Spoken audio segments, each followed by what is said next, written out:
parang baka magkapuwitan na di bigyan siksikan. Gusto bawasan daw ba? Kala ko kala ko kaya siksikan inakanlong yung iba sa katabi. Mainit maganda pagka ganyan yung katabi ninyo yung medyo mataas-taas habang nagagamas ka ng kaunti medyo nakatungo. Parang may ano yun Kandong na kandong. Ito ka dapat si Kano Ray. Ano Ray?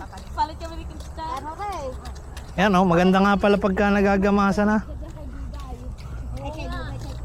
Palit nga daw kami ni Krista. Ito pag mga nagamasa na.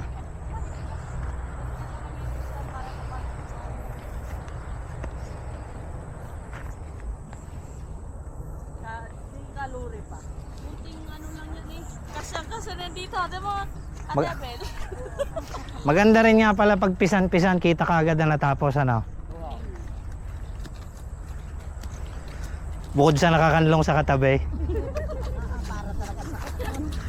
Boss, tama na boss, masakit na.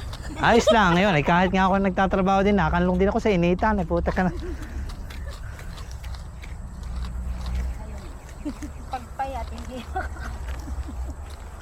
Pagka ganyan, hanap kayo ng isang kasamang malapad-lapad at doon ka lagi nakadikit. Kahit sa merindahan pakisuyuan mo ng abutan ng tubig. Tubig tayo magkatabi ulit mamaya. Hindi medyo ligtas na.